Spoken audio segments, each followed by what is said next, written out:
Smart මනි safe future topic එක යටතේ මම අද කතා කරන්න බලාපොරොත්තු වෙන්නේ ආර්ථික ක්ෂේත්‍රයේ තාක්ෂණික භූමිකාව Role of Technology in Finance.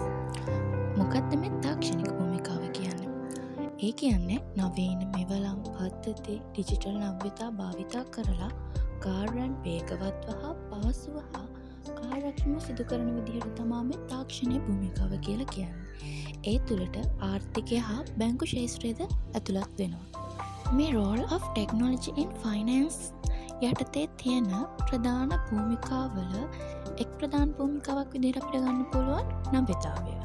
තාක්ෂණයේ දියුණුවත් සමග පැන නැගලා තියෙන නව්‍යතාවයන් තමයි බැංකු ක්ෂේත්‍රය තුළ ඔන්ලයින් බැංකුකරණය, මොබයිල් වොලට්, ආයෝජන හෙදුම් වැනි සේවාවන්. ඉතින් මම දැන් කතා කරන්න බලාපොරොත්තු වෙනවා ඔන්ලයින් බැංකුකරණය පිළිබඳව.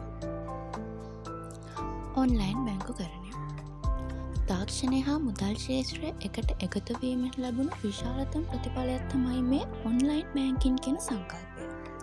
පාරිභෝගිකයන්ට තමන්ගේ බැංකු ගනුදෙනු බිල්පත් ගෙවීම, මුදල් හුවමාරු කිරීම සහ ගනුදෙනු ඉතිහාසය බලන්න හැකිවන සේවාවක් ඉන්ටර්නෙට් හරහා හෝ මොබයිල් ඇප් එකක් හරහා ලබා දෙන එක තමයි මේ ඔන්ලයින් බැංකින් කියලා කියන්නේ.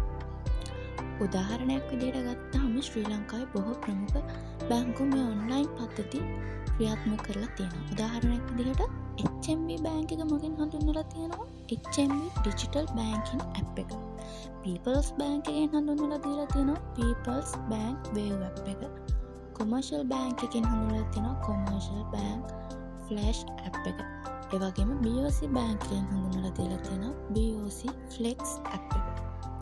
ඒ වගේම අපිට පුළුවන් එක බැංකුවල තියෙන වෙබ්සයිට් වලට ගිහිල්ලා අලුතින් හඳුන්වලා දීලා තියෙන ගිණුම් වර්ග මොනවද, ඒවට හම් වෙන පොලි අනුපාත කොහොමද කියලා බලා ගන්න පුළුවන්. උදාහරණයක් විදිහට අපි ගත්තොත් HMB බැංකුව මගින් හඳුන්වලා දීලා තියෙනවා අලුතින් රුපියල් 25000කට ස්ථාවර තැන්පතුවක් ඕපන් කරගැනීමේ හැකියාව. මේ වගේ හඳුන්වලා දීලා තියෙන ඇප් මගින් අපිට පුළුවන් අපේ fix deposit balance, saving accounts balance, credit card balance වගේ දේවල් බලා ගන්න පුළුවන්. මේ ඔන්ලයින් බැංකින් වල වාසි අවාසි. වාසි විදියට පැය 24ම ඕනෑම වෙලාවක අපිට පාවිච්චි කරන්න පුළුවන්. කාලය ඉතිරි කරගන්න පුළුවන්. මොකද අපිට ෆිසිකලි බැංකුවකට යන්න අවශ්‍ය වෙන්නේ නැහැ. ගෙවීම් හා මුදල් මාරු කිරීම ඉක්මනින් කරගන්න පුළුවන්.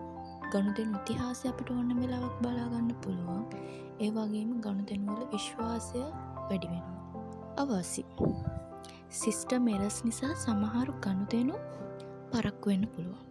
ඒ වගේම ජ්‍යෙෂ්ඨ පරපුරට මේ තාක්ෂණය භාවිතා කිරීම අපහසු වෙන්න පුළුවන්. එතකොට පාස්වර්ඩ්, ලොගින් වැනි තොරතුරු හරි විදිහට ආරක්ෂා නොකළහොත් මුදල් අලාභ වෙන්නත් පුළුවන්.